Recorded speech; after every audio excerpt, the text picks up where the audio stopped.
আসসালামু আলাইকুম। বাংলাদেশ বেতার রংপুর স্থানীয় খবরে আমন্ত্রণ জানাচ্ছি ফারসানা আক্তার মিথিলা। রাষ্ট্র পরিচালিত trading corporation of Bangladesh TCB বাণিজ্য মন্ত্রণালয়ের নির্দেশে আজ থেকে সারা দেশে চলতি মাসের ভর্তুকি মূল্যে নিত্য প্রয়োজনীয় পণ্য বিক্রি শুরু করেছে। এর আওতায় দেশে ১ কোটির মতো পারিবারিক কার্ডধারীর মধ্যে টিসিবি ডিলাররা ভর্তুকি মূল্যে চাল, ভোজ্য তেল ও মসুর ডাল বিক্রি করছে। পারিবারিক কার্ডধারী প্রতিটি পরিবার সিটি কর্পোরেশন ও জেলা উপজেলার টিসিবির নিজস্ব ডিলারের দোকান বা তাদের নির্ধারিত স্থায়ী বিক্রয় কেন্দ্র থেকে ৩০ টাকা কেজি দরে ৫ কেজি চাল, ১০০ টাকা লিটার দরে ২ লিটার তেল ও ৬০ টাকা কেজি দরে ২ কেজি মসুর ডাল কিনতে পারছেন। আন্তর্জাতিক গণতন্ত্র দিবস উপলক্ষে বাংলাদেশ জাতীয়তাবাদী দল বিএনপির কেন্দ্রীয় কর্মসূচির অংশ হিসেবে আহ্বানকৃত আজকের রংপুর বিভাগীয় সমাবেশ স্থগিত ঘোষণা করা হয়েছে। দিবসটি পালন উপলক্ষে আগামী মঙ্গলবার রংপুরে বিভাগীয় শোভাযাত্রা অনুষ্ঠিত হবে বলে জানিয়েছেন দলটির জেলা ও মহানগর নেতৃবৃন্দ। অভাবের কারণে লেখাপড়া করা অবস্থাতেই সুজন ইসলাম গিয়েছিলেন রাজধানীতে। কাজ করতেন তৈরি পোশাক কারখানায়। বৈষম্য বিরোধী আন্দোলনে স্বৈরাচারী শেখ হাসিনা সরকারের পতনের দিন আশুলিয়ায় গুলিবিদ্ধ হয়ে মারা যান তিনি। তাঁর অকাল মৃত্যুতে পরিবারে নেমে এসেছে অন্ধকার। এ বিষয়ে শুনুন আমাদের লালমনিরহাট জেলা সংবাদদাতা হায়দার আলী বাবুর একটি প্রতিবেদন। আমাদের ভাই তো একটাই ছিল, 10টা নাই 5টা নাই একটা ভাই। আমরা কি নিয়ে বাঁচবো? আমাদের জীবন তো ওই ছিল। আমার ভাই মিছিল যে গুলি খেয়ে মারা গেছে। আমাদের দুঃখের মতো না রেগে দুঃখ নাই। এভাবেই নিজের ভাই হত্যাকাণ্ডের ঘটনা বর্ণনা করছিলেন গত 5 আগস্ট স্বৈরাচার শেখ হাসিনা পতনের দিন রাজধানীর আশুলিয়া থানায় নিহত সুজন ইসলামের বোন পপি খাতুন। জেলার হাতীবান্ধা উপজেলার বড়খাতা ইউনিয়নের পশ্চিম শালডুবি গ্রামের শহীদুল ইসলাম ও রাজিয়া খাতুন দম্পতির 3 সন্তানের মধ্যে একমাত্র ছেলে ছিলেন সুজন। নেই আবাদি জমি, প্রতিবন্ধী বাবাও তেমন কাজ করতে পারেন না। ফলে উচ্চ মাধ্যমিক পাশ করেই ঢাকায় চলে যান সুজন। কাজ নেন একটি তৈরি পোশাক কারখানায়। তিনিই দু বোনকে বিয়ে দিয়েছিলেন। তার আয়ই মূলত সংসার চলত। এখন পরিবারটির দিন কাটছে নানা কষ্টে।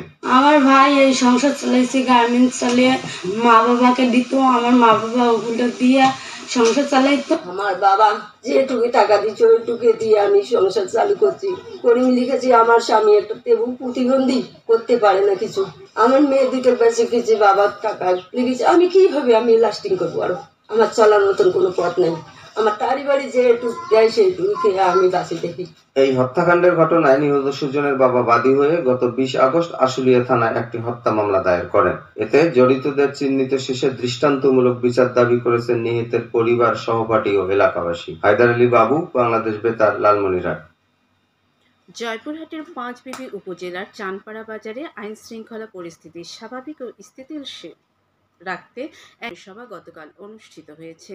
পুলিশ সুপার মোহাম্মদ আব্দুল ওয়াহাব এতে প্রধান অতিথি ছিলেন। সভায় তাঁর বক্তব্যে পুলিশ সুপার লুট হওয়া আগ্নেয়াস্ত্র উদ্ধারে স্থানীয় জনসাধারণের সক্রিয় সহযোগিতার আহ্বান জানান। পাঁচবিবি থানা পুলিশের আয়োজনে এ সভায় স্থানীয় জনপ্রতিনিধি, গণ্যমান্য ব্যক্তিগণ উপস্থিত ছিলেন। কুড়িগ্রামে মসজিদ ভিত্তিক শিশু ও গণশিক্ষা প্রকল্পের কার্যক্রম পরিদর্শন ও সমন্বয় সভা সহ শ্রেষ্ঠ শিক্ষক ও শিক্ষার্থীদের পুরস্কার বিতরণ করা হয়েছে। জেলা ইসলামিক ফাউন্ডেশন গতকাল উলিপুর ও চিলমারী উপজেলা ইসলামিক ফাউন্ডেশন ও ইসলামী সাংস্কৃতিক চর্চা কেন্দ্রে এর আয়োজন করে। প্রকল্পের ঢাকার সহকারী পরিচালক মোহাম্মদ শরীফ সিদ্দিকী গতকাল চিলমারী উপজেলায় প্রকল্পের কার্যক্রম পরিদর্শন এবং শ্রেষ্ঠ শিক্ষক শিক্ষার্থীদের মাঝে পুরস্কার বিতরণ করেন। পরে তিনি উলিপুর উপজেলায় সমন্বয় সভায় অংশগ্রহণ করেন। বিএডিসি বীজ ও সার ডিলার অ্যাসোসিয়েশন রংপুর অঞ্চলের সাংগঠনিক সভা গতকাল অনুষ্ঠিত হয়েছে। বিএডিসির সবজি বীজ উৎপাদন খামার সভাকক্ষে অনুষ্ঠিত সভায় সভাপতিত্ব করেন অ্যাসোসিয়েশনের রংপুর অঞ্চলের কার্যনির্বাহী কমিটির সভাপতি এস.এম. ইয়াসির।